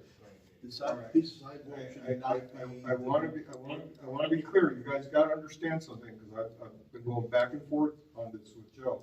Okay, my take is, be simple, let the owner do it, just say yes, okay. And Joe keeps saying the sidewalk portion and the apron, I can't say okay, because that's common area, it's not. It's not common area. Well- There's an amendment that says it's the homeowner's responsibility to maintain. To maintain it. Yeah, Correct. but what Joe keeps saying to me is that in Mike's ARC request, the ARC cannot approve the part relating to the sidewalk slabs and the apron, because that's not part of the So- plot. That's Joe's the position, and he best- actually said, I will do a hard no on this, okay, before I'll do yes. So- And I said, well, what do you want us to do? I said, because this is nitpicking. I said, So what well, we're gonna and he said, do- well, the board has to say it's okay. What we're The gonna- amendment says it's part of their responsibility. So, part of the- What we're gonna do is, we shouldn't be interpreting anything, right? Send it to the attorney. Yeah. Let the attorney, Which the attorney already. Perfect. let the attorney tell you what to do, because by no means should you nor I interpret anything. You Okay. should allow the Once- attorney to do so. Okay, I agree with you. Once the attorney gives us his interpretation, and I think the attorney's gonna interpret that it's all part of the same thing, okay, then we have to adjust the guidelines. Whatever the And attorney then the requests, ARC you will have guys, to be instructed to make a guideline adjustment or something. yes. Because otherwise, we're gonna keep going back and forth with this. and You I- guys follow whatever the attorney Yeah, so I advises. think now what I we think, do I is- think Vinny has something he'd like to. No, I don't want to start an argument. It's not I'll hard. talk to you after the meeting. I don't want to waste time because it's already 8:15. Okay. we can loop in Joe to what the attorney has said at this point. Right, we have to make sure that. I think you should do that. I really think you should The loop in. attorney knows that that piece of sidewalk is different dimensions than the rest of the Yeah. sidewalk, it's thicker and Let's different. just I'm- loop Joe in now. I've been trying to do that with Joe, and he's been like, no, and I'm like, Joe, come on. It's fine. Okay. So just give them our interpretation, let's loop in Joe and say, hey, Joe, this is your interpretation. If you want us to amend something, on our side or make a motion that you guys are gonna enforce this, then, you know, Okay. Okay, all right, so we are good with the RFP? Yep. Okay, you guys already talked about the revision of the golf cart policy. There is the new landscaping contract that starts May first in Yellowstone, that's just to let everybody know that they start Maybe- on May first. Maybe you could approach them and do something like proposing that they come host something. I can talk to Michael. Yeah, you know, why not? Free food. Do you want them to host something? I don't know, it's up to them, if they have other services that owners might be interested in, I mean. Well, we should have them host something when you have the police down, so we can go forward. Okay, well, then you're talking, Oh, they then could you're do talking, pizza. then you're talking that the law enforcement officer would be there for like 30 to 40 minutes, that's the time he allots, and honestly, I think the first safety meeting should be with the law enforcement officer without Yeah. confusing it with the maintenance Yeah, I agree. company, because amongst other things, I think it would be very, very disrespectful Well, we to could Claremont PD to have them come in and give a speech next to a landscaping company speaking to. Honest to God, I think Well, I'm not it's a saying they question should of speak when respect. they're there, Jack, I'm just saying they can sit up at the table and be there, and afterwards, people can go by and meet them. Yeah, Right. gotcha. They could do a meet and greet. We can, I'll talk to Michael about a meet and greet and so. Yeah, let's coordinate that, because honestly, I think this is the first meeting we're gonna have with law enforcement, I think we've gotta do it right, and I Do think. the law enforcement and meet and greet with the police separately. So question. Law enforcement, and police separately, Sorry. that's what you just And said. So on Yellowstone, I And it's- know that, what they've committed to is doing a 30, 60, 90-day, plan, meetings. Is that first meeting scheduled yet? Actually, I think I saw I think, Mike just approved, May 11th, actually, just give me 1 second. I- And see. I do have another question I'm gonna ask Vinnie, if you will help out. Sure. That's what I'm here for. It was told to me by the HOA guy at Heartwood Reserve that any kind of meetings that we do like this, if there's more than 2 board members present, it has to be handled like an HOA board meeting. Correct. If you have 3 board members there, that is now considered a quorum. And Katie knows this. Okay? Well, I don't want to step on her. Which Actually, means that if we do this law enforcement thing, for example, I'm not even talking. You cannot be on the dais. you can have 2, you can't have 3. Correct. The guy at Heartwood Reserve said even in the audience. Right. That's what I mean. So if like. there's So 2 choose which 2. directors, or even 1 director next to the cop introducing them, and there's 2 other directors in the audience, that's a board meeting, because there's a quorum, 3. Yeah, unless you advertise it as a board meeting. And then we have to Exactly. run it like a board meeting. Correct. Okay, And the whole purpose of doing this, and at Heartwood Reserve, they don't, stand up, say pledge of allegiance or nothing. It's like an informal, have a cup of coffee with your law enforcement officer. It's a very informal setting, and, I don't want to step on your Cam's toes, but she knows the answer to that as so much as I do. if there is 3 of you in any given room together, that constitutes a quorum of a board meeting, and a meeting agenda needs to be posted. A notice has to be posted. If there's 2 of you, you're good to go. But the doesn't matter. If you guys are all- Anywhere you meet, if we're talking, No, if we're you sitting guys- down at McDonald's and you there's can 3 of us. remember, you can post, I'm gonna have a town hall, Exactly. Thank and you. you can all be there.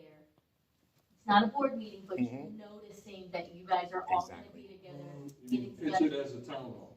If that's what, if not, but remember, you can't talk board business. Correct. You can be together, you can talk That would about, be the way to do it, pitch it as a town hall. Correct. I She said it, not me. don't wanna take away the informality, because what I saw, the informal way they were doing it was very productive. There was a lot of back and forth and a lot of engagement that's between called, owners. that's called a town hall. Then that's how we would present That's it. what I it's would say, called, as a your town hall, everybody's allowed to be there, Yeah, there's yeah, not good any for you. board business Okay. happening, this is just Easy to owners do. gathering together to talk about Excellent. things and enjoy each other's company. It's a town hall, it's noticed, just like a board meeting is noticed, but there's no agenda because it's a town Perfect. hall. So it'd be a town hall to get together, have some food and drinks and kind of like a lifestyle event. but it still has to be noticed because all of you will be in attendance. Okay. that- Question, will you be having management there? Because it will be extra. This is out of your schedule as per your contract. I don't think we need management at the police department. Well, it is, the. And you might want to have this live feed for those handicapped that can't make it out. There's So if no, there's 12 meetings, correct, I will host any 12 Okay, meetings you but want, but once there's- you get past 12, then it's I done. can say for a fact, there's no management presence in the Heartwood Reserve meetings. They're usually not. They're for done some- like town hall type things, there's no board agenda stuff, they just put up a notice, we're gonna meet as usual, blah, blah, blah, this time. And owners show up, they bring a couple boxes of donuts, they sit there, shoot the breeze, gain weight, and the law enforcement officer comes in, it's the guy who runs it is the guy who who escorted me out of the center here the night I called Purpose the Crook. I know exactly who it is. We gotta So, move anyway, forward, because we have a okay. lot. All right, so we have the RFP for the tennis courts and basketball courts. Oh, sorry. We never finished the conversation on the Yellowstone landscaping meeting. Is there a meeting scheduled? So they are Tuesday at 11 a.m. Looks like Mike's gonna meet with them to meet the account manager, Steven. So April 29th? Yes, Okay. that'll just be Mike and Michael. Okay? Are you good, Tony? Mhm. Perfect, okay, and then we discussed the RFP for the tennis and basketball court repairs. Yes. In their update, we've also discussed that. We've discussed the meeting with Claremont PD on the community safety concerns. Yep. Common area trimming, I tree trimming. think that would come under the Yellowstone 30, 60, 90 90 day days, plan. yes. Yeah. Then we have the speeding and stop sign runners in our community. So Yeah. we touched on it. Yes.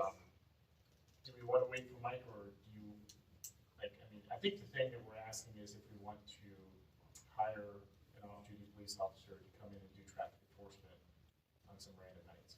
Well, Well, yeah, but that's my question, will they give citations if they're here on an off-duty gig?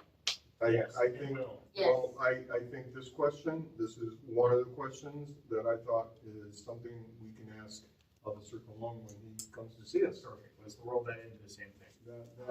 That's the whole idea of doing this thing monthly with the law enforcement, that we, hey, we got this concern, what do we do? What do you suggest? How do we approach this? Okay, Yeah.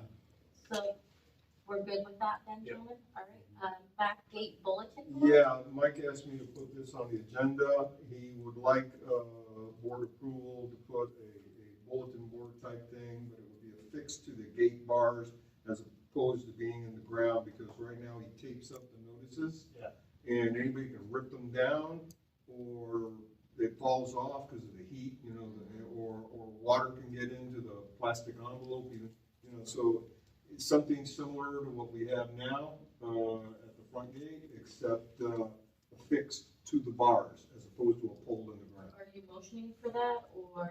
Well, I'm putting it on the table. It should presumably cost the same as the other box, more or less, so it's not a big expense. I'll make a motion that we approve this, not with a cost not to exceed the other one that we put in, which I think would be a more expensive thing as opposed to. Do we know how much that bulletin board was? I do not, but we can figure out. Okay, I make motion, Well, I second the motion. approve new bulletin Conversation? Oh, no, to be, sorry, my to apologies. be No, sorry. on I'm jumping in. the, No, second is Not fine, it. I'll just. No, but you're right, my apologies. I'll make a motion to approve new bulletin to be on the gate, I can withdraw my not second. to exceed, yeah. Well, I have it, Yeah. the to D, was not to exceed. Jack, are you saying you want to put it on the gate itself? Because you might have to talk to the gate company to see if the extra weight on the gate Yeah, will not affect the we have swing to gate. do that, we have to find that out, but Mike says he would like to see it on the left-hand gate that doesn't open, affixed. No, I understand what you're saying. I just don't want it to throw the weight off, because I No, know you're when right. Julian installed those, Yeah, I asked him about the signs, and he was a little concerned with the wind capacity of blowing the gates in and out. If okay. anything, Well, you that's could put it on the something- left-hand side on the fixed gate that you just put up. Yeah, well, maybe we'll have to. I'm just just make sure it doesn't interfere with the. No, yeah. with the Do gate. due diligence and Yeah. make sure that it works Mhm. and that it won't. And the price was $758 on that sign we had. Thank you. You should have knew that, Lenny. very You're supposed to be on all those things. Send it home. Do you have any discussion, Lenny or Anthony? On it? No? All right, so do I have a second? Oh, I didn't. You motion, I need a second. Jack second, sorry, I didn't hear you, Jack. Jack seconded, all in favor? Motion carries. Okay. Mailboxes, we have discussed the mailbox issue. Have we? No, we haven't. No, you said you were Okay. gonna bring it up. Well, I go through the community regularly. I try to walk early in the morning when it's still dark, so I don't scare There's kids two as I on walk by. Kingston. But, there's, if you go through the community, there's dozens of poles that are hanging in different directions. They're starting to fall over. You'll see it when you do the inspection. I do. They're I leaning talked in to every Mike about direction. And I think, it's starting to look kind of shabby. We gotta figure out how to fix this. Somebody had one damage, but it's like. Yeah, the question comes up of, who's responsible for that? Homeowners responsible. Homeowners. Well, here's the thing, and this is why we gotta look at it. Long before I was in the ARC, long before I joined the board, I remember buying a mailbox, because my old mailbox was beat up, and I put it on the pole, I installed it, I did everything so it looked right. And then 2 days later, somebody came through and changed all the That mailboxes. was it, yes. It was a one-time thing. That was a one-time thing, but that was something the HOA paid for, so there was a precedent established. Well, it was very specific. I was on the board, as everybody can imagine. And so the reason we paid for it is because we were changing the mailbox from plain poles, to one that was decorative, similar to our posts and other things we were doing.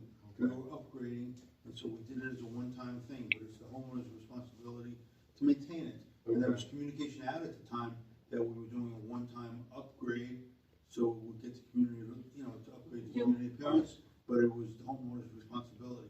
Now, inside the mailbox, and every single mailbox is a sticker from the mailbox company that they can call if they want to contact them if they need to replace it or. That's what I was gonna ask you, how do Yeah, we we have that. replace Not just the mailboxes, inside? you got The whole thing. You got poles. It's all. Yeah, hopefully that's. Okay. So the two that are down on Kingston, I emailed, I called Mike when I was out, because I wasn't sure how to address that, because I didn't know the vendor to tell the homeowner to contact. And now, so now I know, and I'll email I think them. somebody That's would all. replace their mailbox Right. with a So- non-standard, non-Regency standard mailbox. I'm sure they did, because when I was there, the picture Real I sent trailer Mike, park. it looked like somebody I don't broke know. them. I didn't. Yeah, notice that. somebody backed into it. Somebody Is did. it listed It to looked be- on Kingston, somebody. It's right on, it's third house in Kingston, Mr. Gates, 100% right. Yes. They put a silver pole and there's no horsey with the, Yeah, so that's not allowed, it's gotta be the same. So I have it on my list, I was waiting for Is this that something information that to is- see where I give them to replace it. Cause when I was there, the whole thing was, it looked like somebody either ran into it or they got vandalized. So I didn't wanna send them a violation just yet, we were gonna send them a courtesy email, but I couldn't find the information for it. The one I saw, looks like one mailbox was vandalized.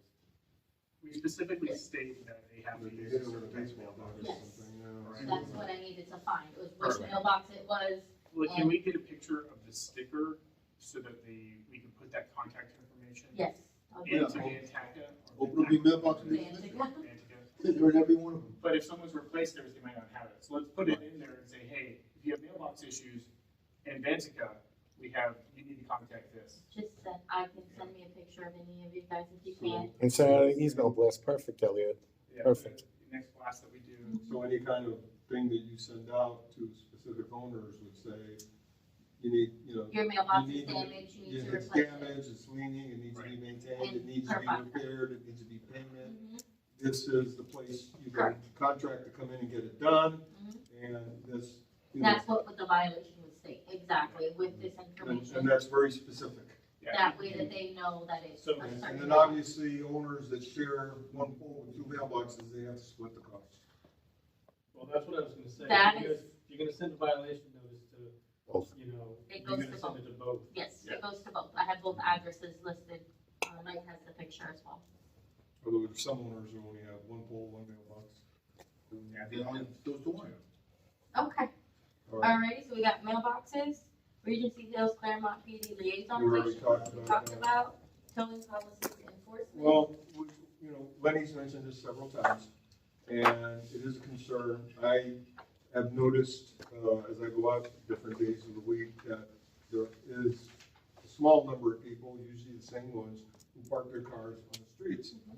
And then Mike was saying, well, we gotta get the towing thing going, but who pays for the towing company? What happens if the towing company comes out and before he hooks up the car, the owner comes running out and moves it, and, so I thought what would be cute or effective as a deterrent, and I sent pictures to you guys today on the phones.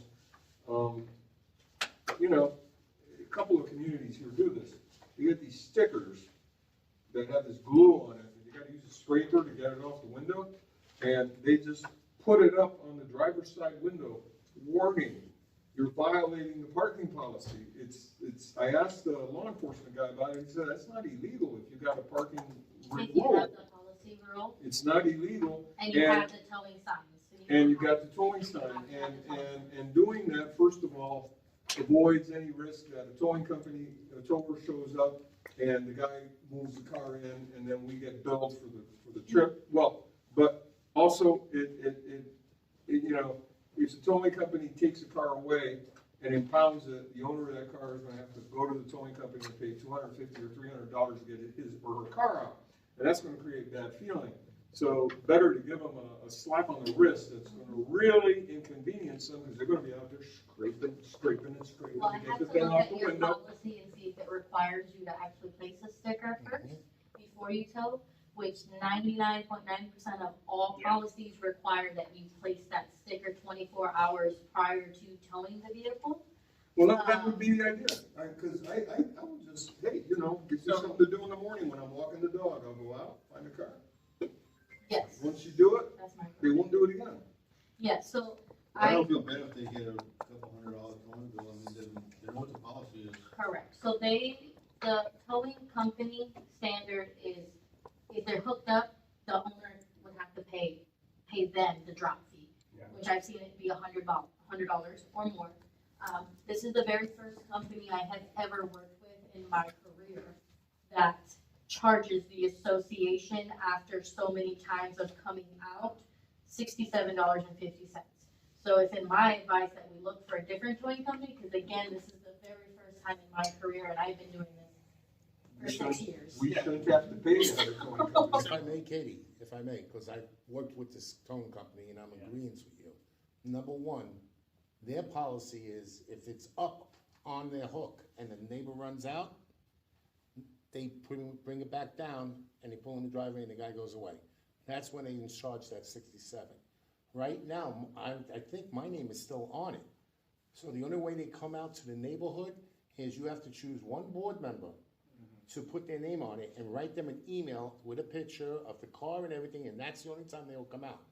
And you Now- also have to have a credit card on file. Correct. Again, the history of my career, Correct. I have never Correct. seen We're this. not gonna pay So I do anything. not recommend using this company. Right. Since board members are not allowed to have credit cards, then that. Correct. Correct. So basically, you would have to use a personal credit card. So all of which is why I think having something So- in place that we just put a warning sticker on We, is a good deterrent, because it's gonna be a couple hours. right. You're gonna have to make a policy, Jen. so I Make think the we need policy. to look at new Yeah. towing companies. Yeah, so does the, And it has pretty colors. Okay, so I does don't, Access have other towing companies that have done business with that would service us? I can call them and see if they service Lake County, because you have to be within a certain mile radius, and it's slipping my mind right now. So the lot of where they host the cars has to be within X amount of miles.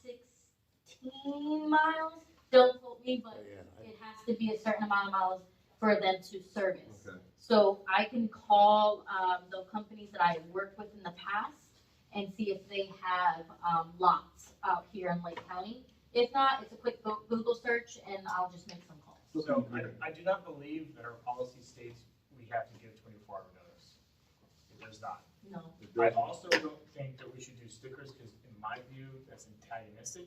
And as far as I'm concerned, we've put up signs already that say you cannot do this. We call the tow company, they come in.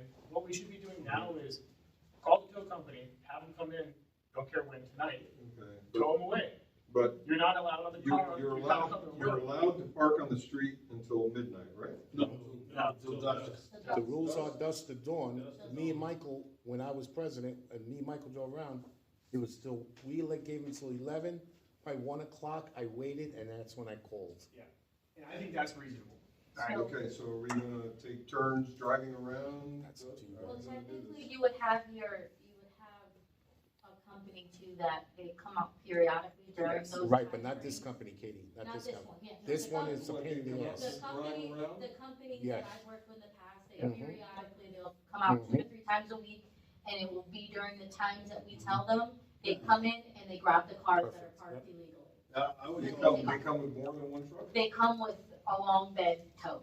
So Yeah, they leave sometimes with 2 or 3. Rollbacks that has a tow bar on it. Yeah. Sometimes they do multiple, sometimes they come pick one up, they take one, then they come back. Then let's get the company and start doing it. yeah, I would tell them to do it between midnight and 5, because if you have a company over visiting and whatnot, I mean, and you more apt to have interaction. But after midnight, they're probably in bed or people are gone. That's what I If they're said. still parked there at midnight, it's fair game.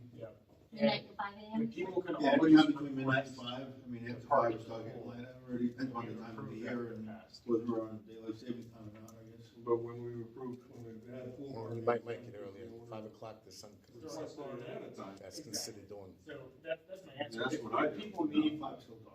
parking for guests or something, they can always request to have those guests park at the pool. Correct. So we'll happily approve that so they're not on the roads. Because, hey, I can only fit 2 cars in my parking lot, parking driveway. Okay, so, but still, I assume midnight because, people do have guests over later. But then we'd still be talking from midnight to 5, we'll try and get a towing company to come in and actually do it. But we gotta do it, we gotta start enforcing it, because I'm finding that it's pretty much the same cars all the time, It is. okay?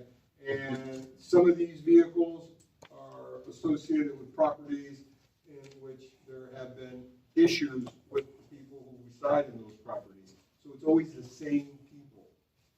So, Guy goes zooming by and I say, hey, slow down, and he gives me the international salute and accelerates. Okay. So can So you, by next meeting, we'll have, a couple options. a couple options. Thank you. But let's just get it going. Yeah, I agree. That's all. Yeah, this, for towing, there's really not I'm really always a happy. contract base where it's like, it's just a standard contract and it just states what they're gonna do. And then you have to provide them with who's authorized to call in a tow. All right, I'm sorry. So, Homeowner, would you like to say anything Mrs. for Katie? your three minutes? Well, I have a question for you on the Yellowstone landscaping. Yes, ma'am. They sent out a, sort of a survey asking, for suggestions. Remember that? For, what you'd like to see around the Yes. community or something like that. I tried to get on to that, so I guess I have 2 questions. Mhm. Is that like 1 login per household? Debate to decide. I'm gonna have to, so you can have multiple logins, but then you get a little, Mantica is fun. But you should be able to log in. The survey, I'm not the best with, I'm not the most techiest person. So I will have to get with Tatiana, because she's the queen of the survey, and figure out how she set that up. So I clicked on it, I don't think I have, a login set up, because he takes care of it. So I clicked It's on it, your account. Yeah, he's under, but it's So- different So email. that's the question, right? So there's 2 homeowners in their house, right? We should be We able to both set own it the up. house. Mhm. She has an email on file and I have an email on file. My account is tied to my director role. She should be able to log Yes. in to Vantage herself and see what. So I have to set it I up. have to use the restroom. Okay. The other thing about that is, and you and I have had this conversation over time, the Vantage site, when a homeowner does not know their login or does not remember their password, that whole forgot my username or password, or reset my password, that does not work. best thing to do is to call Tatiana, to call the, assistant manager, and we'll do it manually. I don't like the feature either in Vantica. We had barked up the tree on Vantica, like this feature is not the best. So the best course of action is to contact Tatiana, my assistant, and she will complete it for you on the phone right then and there. Okay. But there is a way to do 2 logins. Just have to be careful with your account and make sure that it works this time, because we had tried to do that so you can keep your normal email, We messed up mine. and it messed up Yeah. some things. So I will I will actually put in a ticket with Fantica support. I think it's the best option for your 2 account to make sure that it's done properly. Okay. So do you know, was there a lot of response to that? I have not seen it. I've not seen much response on my end that comes in. Because Tatiana set it up, it might not be coming to me. It might be going to Tatiana. Okay. So I will double check for you, but I personally had not seen any responses from the survey land on my desk. Are they actually gonna look at those? Yes. Yeah. Yes, I Mike think will. there's a vested interest in doing that. I'm sorry? I think there's a vested interest in looking at that, because they wanna make sure the neighborhood's happy, right? Okay. You are always more than welcome to email me your suggestions, and I can make sure that it's notated and given to the landscaper. Don't leave that as an open invitation. Well, no. She's got a lot of opinions. That's good. It's always best to go through the Fantica, because in the event, God forbid, we all know what's happening with my mother. In the event I am not here, Mhm. for whatever reason, my assistant, my replacement at the time, can jump in and see everything that I'm doing and pick right back up like I'm just sitting right next to them. Okay. So it's always best to use the Fantica. That's why I need to get that ticket put in for you and get it resolved. You're very welcome. You have anything? No, I agree with you with the Vantica, because then after X amount of days, it turns into a work order, and then you get the flags. So even if you're not in the office, whoever your assistant gets it, and so on. Correct. I don't wanna waste your time, I just wanna wait for Jack to come up, because what I have to say concerns him. Okay. And I'm not here to trash the board. I get very quiet, I'm nice, but this is something that has to be brought up, and I hope he hurries up. It's regarding the meeting that he went to at Hardwood Reserve. Most of you guys know, I'm an activist for Hardwood Marsh. Everybody has my home number when we're fighting assisted living, and so on. He's coming back good. All right, so after that meeting at Hardwood Reserve, I received at least 3 or 4 phone calls. Okay, and pretty much they told me that there was one of your board members over here, and he was putting your dirty laundry out. And I said, dirty laundry, what do you mean? And look, it's a he said, she said thing, but they told me that they knew about our golf ball problem, about a fentanyl problem that's 3 years old.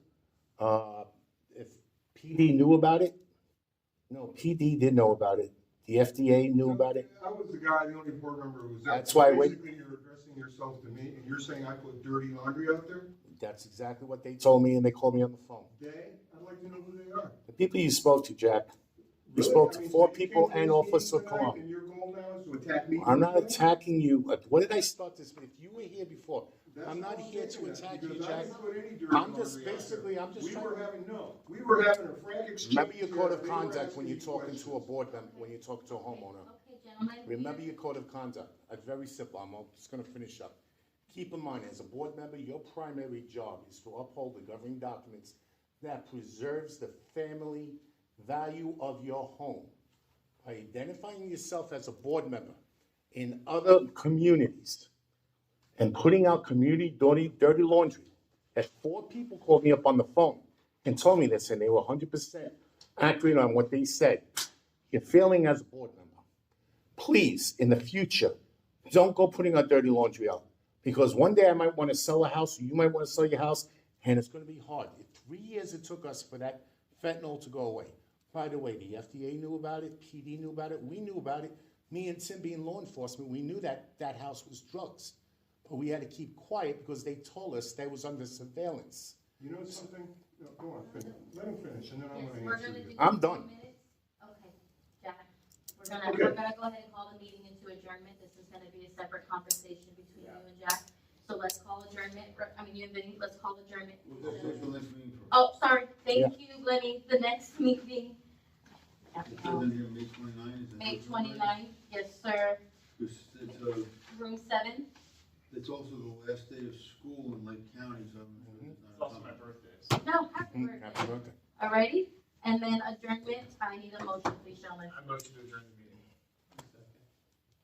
At 8:45, Anthony seconded, all in favor. Motion carried, meeting is adjourned. Meeting's over? Okay, since you went after me publicly, the meeting we had were Elliot and Lenny both said that they don't want to vote on Neely coming on the board because they hadn't read the email. I'm not he talking about sent. Neely, I'm No. talking about you bad No, mouthing I'm the talking community. about how you went after me and showed up at my house, cussed me out, insulted me, threatened me, Be said you careful were what you say, recording I got me. that on, I did record you, so be careful. Yeah, go And you ahead. better change And your I never minutes. gave you authorization, Yeah, I so want- you're already breaking the law. I wanted to give you this because when you wrote the minutes, you falsified the minutes. You voted on me being on the architectural review board as a consultant. I'm the one who put you on the board, you idiot. You know what? You know what, Vinny? You can go fuck yourself. Hey. That's regular conduct in front of the vice president. You're a You crook. just violated your conduct. You're a crook and a You just duck. violated your contract and I recorded the meeting. We're- You just violated your contract. I've had enough of this shit, though. Who You you wanna did it take to, it up Jeff? with me outside? Let's go. Are you threatening me? You wanna take it Are up with you me? physically Do you threatening me? wanna take it up with me Are you physically outside? threatening me, you fucking Hey, idiot? hey, Are you gentlemen, physically threatening me? gentlemen. She'll tell you what Vinny, repercussions Vinny, you'll have. Vinny, I'm Vinny, walking out the door. please, I need you guys to look. I am going this way. He came towards me. I know, I got it. Thank you, Mr. Gaethje.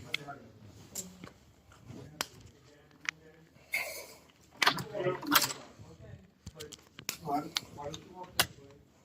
Let him walk that way.